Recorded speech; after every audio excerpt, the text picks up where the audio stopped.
Hey guys, hope y'all are doing well. Today, what I'm going to be doing is walking you through a review both of Dante Alighieri's background and some biographical information, and a review of the three cantos that we read during our time studying this poem. So, if you have questions or you feel like you're a little bit lost, I think this is going to be really helpful for you, not only to understand the poem, but also to prepare for the test, which we're going to have on Thursday. If after watching this you do have some questions or you have some clarification that you'd like to ask me about, feel free to shoot me an email or try and get in touch with me, and I'll try and get back to you as soon as possible. Quick reminder that I am going to be in my class on Thursday morning starting at about 7. So if anybody wants to come review with me, you guys are more than welcome to do that. So starting off with the life of Dante Alighieri, he is born in Florence in 1265. I'm trying to turn my little pointer on here. There we go. Born in Florence, Italy in 1265. So we're talking about 13th century Italy here. He has a very strong education and genius levels of curiosity. I think I mentioned in class, we would call him a polymath. That's the little term that we would use to identify Dante. Just brilliant across a wide variety of subjects. At the age of 9, he has this encounter with a young girl named Beatrice. He immediately falls in love with her, and for the rest of his life, he sort of pines for her. It's not a particularly happy love story because she ends up marrying somebody else and dies relatively early in life. I believe when she's about 25 herself. Dante is gonna spend the rest of his life pining for Beatrice and writing with her as his heroine. We see her appear in the Divine Comedy. She's only mentioned in the Inferno, but later on, if we were to read Paradiso, the third installment of this poem, we would meet Beatrice. So a little bit later on, once Dante is grown, he becomes an ambassador. He gets very involved in political intrigue. And in 13th century Italy, there are these two groups. Actually, there's three groups originally. There are the Black and White Guelphs and the Ghibellines. And we're not going to get into too much of the details here, but the gist of it is that the Pope at the time, Pope Boniface the Eighth, which is an important name that you're going to want to remember, wanted more control of the political dealings in Italy, particularly in Florence. Florence was a really influential city. The Ghibellines supported the rights of the emperor, or supported the power of the emperor, and wanted to lessen the influence over the Pope. And the Guelphs were supporters of the Pope and wanted to increase his influence. Through a series of back and forth, the Ghibellines lose and they're thrown out of Italy. And this faction arises that causes conflicts, and two groups emerge called the Black and the White Guelphs. There's a lot of animosity between the two, and eventually the Black Guelphs win and convince Pope Boniface the Eighth to throw out the White Guelphs. Dante is a member of this group. Unfortunately, he kind of always chooses the wrong side of things. He is a member of the White Guelphs, and therefore he is thrown out of Florence. He's exiled and lives the rest of his life in Verona, eventually dying in a nearby city named Ravenna. Now, this is our little comparison here. The way you would read this is Dante is to Italian as Chaucer is to English. You may have seen something like this on some of your standardized tests. Now, you guys don't know Chaucer yet. We're going to be studying him in just a little bit. Chaucer is going to come about 50 years after Dante. But essentially what Chaucer does is Chaucer foregoes writing in Latin for the sake of writing in English, and in doing so establishes English as an acceptable language for things to be written in. Before that, if you were writing something serious of a higher order, you were writing in Latin. And the problem with that, of course, is that only the highly educated are going to know Latin. Usually it's really only going to be nobility and members of the clergy. Same is true for Italian. Any serious text written before Dante is going to be written in Latin. However, Dante chooses to write in Italian and therefore democratizes the Italian language. That's a really important phrase I want you to remember. He democratizes Italian. In 1321, Dante dies at the age of 56, only 1 year after completing the Divine Comedy. So he doesn't really live long enough to see it reach its height of popularity, which it will just a few years after he dies.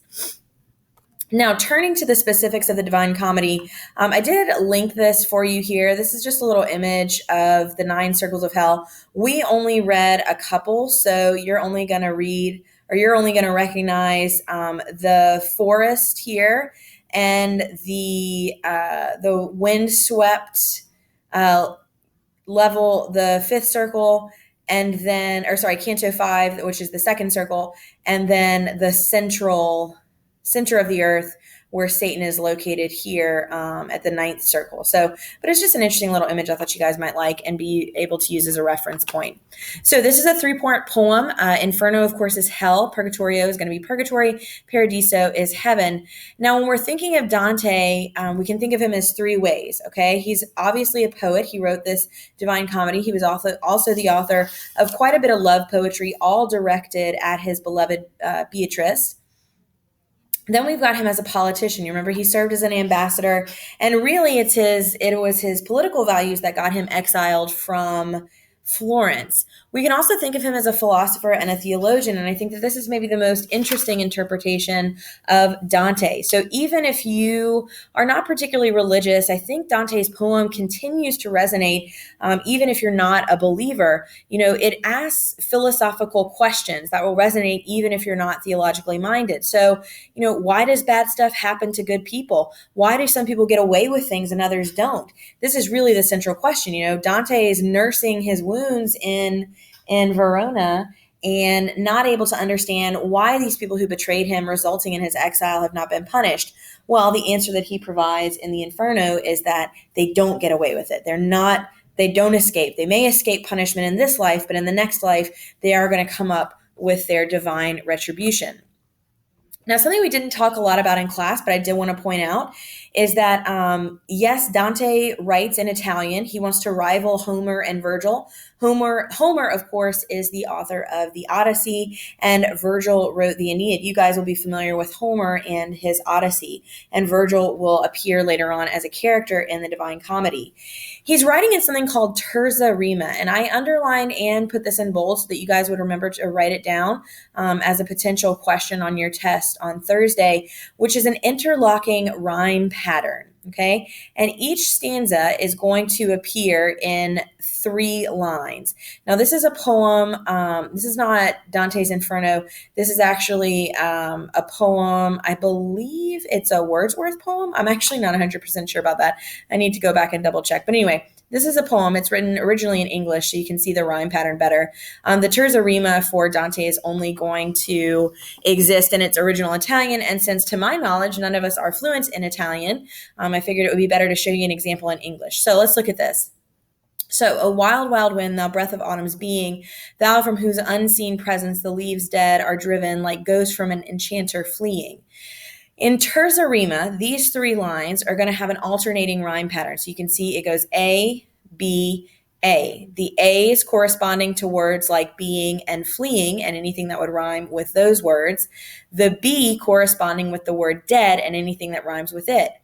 Now, what's going to happen here is this second line, the word that ends the second line, is going to be the first rhyming pattern of the next stanza. So, for example, we have dead, red, and bed. Being, fleeing, rhyme with one another. Dead, red, bed. Now, this one's a little bit tricky because it's an antiquated pronunciation. So instead of saying thou, as we would say though, which rhymes with low and blow. So you can see here, I've tried to make it as clear as possible. I've color-coded it and created the letters for you. So we have ABA, BCB, CDC, and if we were to continue on from there, we would have DED. Okay, with the words rhyming, with the D words rhyming with until. So that's the structure of the poem.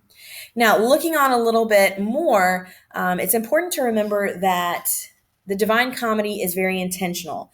There's really nothing there that appears without some sort of symbolism or intentionality. Dante doesn't do anything accidentally. There's nothing that's not purposeful. So, for example, we've got lots of repetition of numbers. So things like 3, 9, 7, 10, 100. I think I gave you guys the note in class that on each level, so in the 3 sections of the Divine Comedy, the ones representing hell, purgatory, and heaven, there are 33 cantos in each. We talked about how that is representative of the 33 years of the life of Christ. In addition, you've got one introduction, which is the Dark Woods, which is Canto 1 in the first canto.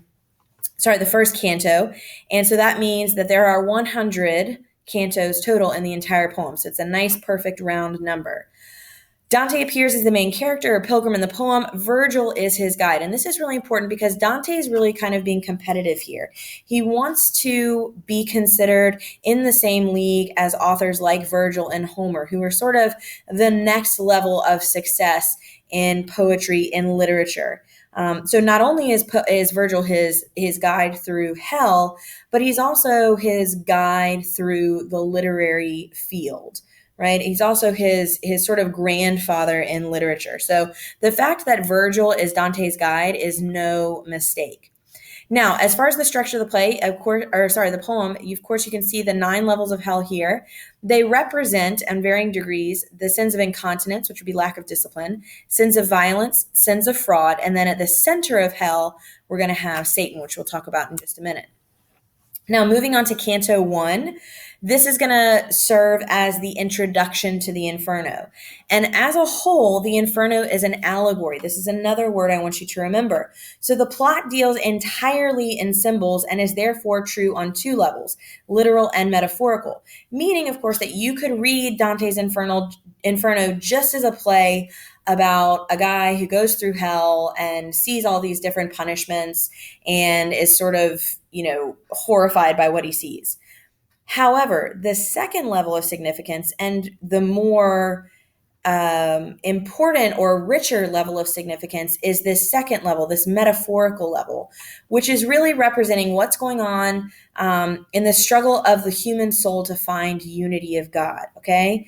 So the story represents what's going on in the narrative, but also sheds light on the struggles of the human soul to find unity with God. For Dante as a Catholic, this is our life's purpose. To find unity with God, to be with God, to unite ourselves to God's will, despite the struggles that we may experience in the world. So, Dante awakens in the dark woods, not knowing where he is or how he got there. He tries to climb the hill in the distance, which we know is heaven, but encounters a leopard, a lion, and a she-wolf. And if you remember, we talked about this in class on Tuesday. These 3 creatures, the leopard, the lion, and the she-wolf, represent the 3 different subsections of sin in hell. So we talked about a few things: duplicity and deception as represented by the leopard, violence represented by the lion, and desires and greed represented by the she-wolf. Virgil appears at this moment as these 3 creatures are preventing Dante from ascending the hill to heaven and says, "I've been sent by Beatrice. It's time for us to go down through hell because the only way to get to heaven is to experience the horrors of hell." And so the 2 agree and move on into the bowels of hell. Some important quotes. We're not going to go through these together, but I did want to point these out as important quotes that you should read. Where it's easier, I've given you just the page number. So for example, these are the very first opening lines of the poem, but sometimes I'll give you the line number as well. So for example, I didn't give you the line numbers here, but this quote starts with, "And suddenly a leopard near the place," starts on page 738, but then continues on to 739. So this would be the first line of the quote here, "And suddenly a leopard near the place." I want you to read all the way until this line, "All the world's cravings that had made miserable such multitudes." Same thing for this one. I want you to start here. "Then are you Virgil? Are you the fond that pours?" And then continue until you see, "For you to find your way from this feral place." And that's how we're going to work the quotations in this presentation. Now, moving on to the next canto that we read, it's Canto 5. This is going to be the second circle of hell.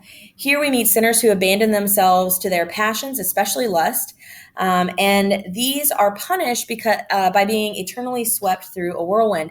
This is really important because it shows that Dante assigns appropriate punishments for each of the sinners in each level of hell. These sinners spent their lives being sort of at the mercy of their passions, not really having any decision or will or influence on their own decisions. They just go where the wind takes them, metaphorically. And so in hell, they are eternally swept through a whirlwind themselves. And you see a neat little depiction of it here. King Minos judges each of the entrants into hell, and he is able to tell them where they deserve to go in hell by wrapping his tail around himself a certain number of times. So, for example, if he wraps his tail around himself twice, you'll end up in the second circle of hell. If he wraps his tail around himself 5 times, you'll end up in the 5th circle of hell. We meet a few famous figures here: Dido, Cleopatra, Helen, Paris, and Tristan. All of these are adulterers, some of whom committed suicide, but the main common denominator here is that they're all adulterers, okay? So rather than be faithful to the people that they committed themselves to, they committed adultery and really followed their passions rather than their will. Now, the story of Francesca and Paolo is really important because Dante seems to express some interest in these two figures. And really, it's only Francesca who speaks in this moment. It's a little bit unusual because during the Middle Ages, women would have been much more likely to be silent than the man, but actually Paolo offers no comment on their story, which could possibly be Dante illustrating a common medieval belief, which is that lust is actually more a woman's sin than a man's. This connects back to the Garden of Eden, with Eve being responsible for Adam's fall.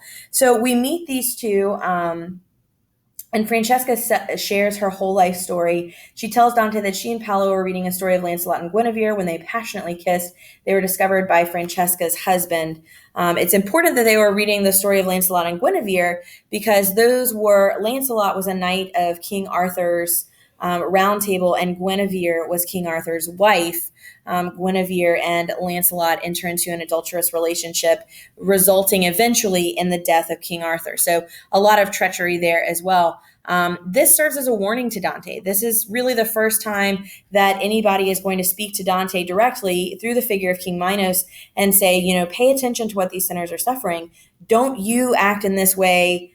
Be careful that you don't act in this way that these people did, because if you do, you will end up in hell. So he's advising us there to develop the power of our will and not to follow merely our passions. Here's some important quotes for you from Canto 5. Make sure you look at these and draw some meaning from those. And then moving on to Canto 34. This is the 9th circle. This circle contains all those who betrayed their master and the figure of Satan, who is called Lucifer or Dis as well. Those are 2 other names for Satan. All the sinners here are imprisoned in a frozen river, which we would call Cocytus. That's the name of the river. And everyone is completely frozen into the ice. And the first and main sinner, Satan, is punished much like the other sinners, except that his suffering ends up causing the suffering of those around him as well. So we see Satan beating these giant wings, kind of perpetuating this eternal frozen environment. He's frozen from the waist up in the river. And what we're meant to see here is kind of a mimicry of God. You see that Satan has the 3 faces, which are constantly chewing on Judas, Cassius, and Brutus. Judas, of course, the betrayer of Christ, Brutus and Cassius, the betrayers of Julius Caesar.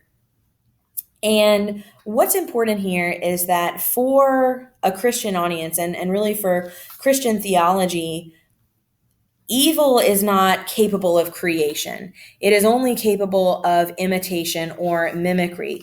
And so nothing that Satan does, there's no part of this hellacious landscape that is actually creative. There's nothing new here. All it is this sort of mimicry of what appears in heaven. So, for example, all of hell appears as this sort of congested city, which is meant to be representative of this fake or imitation of the city of God. So medieval Christian theology held that evil can only mimic or distort, not create. So Dante's portrait of Lucifer makes him a grotesque mimicry of God in heaven, much in the same way that the sinner's punishment in hell grotesquely mimic their sins on earth. So for example, it's sort of poetic justice that the people who give themselves over to their passions perpetually, rather than doing anything of their own will, are swept up in this violent windstorm. As is the case here, there is this imitation, this poor imitation of heaven here in hell, but obviously much more sinister than the world we would expect to encounter in heaven. According to Dante, treachery is the worst sin, and as such, it appears at the center of the earth. So if we go back a couple of slides just to show you this sort of vision of hell, this is where we are in the ninth circle. This is the very center of the earth. So if you kind of think of it in terms of how Dante would, God is sort of up here in the heavens, in the sky, close to the sun, giving warmth to all of his creation. The further away you get from God through sin, the less you're going to feel that warmth and love. And here, the furthest away from God that you could be, you really won't feel it at all. Now, here are some quotes for you. This is actually a fairly short canto. I cut parts of it because I wanted you to read the description of Satan, but I do want you to read through these quotes to make sure you understand them. For the test, just as a quick little reminder, it's going to be Thursday, October 29th. I am going to post this review and make it available for you, so you'll be watching it in class on Wednesday, October 28th. The test format right now is going to be between 50 and 70 points. I haven't quite finished it yet, with some matching and multiple choice questions and one essay. We went through all of these in class, so make sure you read through this. And of course, your essay will be chosen from one of these topics, okay? So I hope this was helpful for you guys. If you do have questions, please shoot me an email, or I will be available starting at 7 a.m. on Thursday in my classroom, which is room 302. Thank you guys.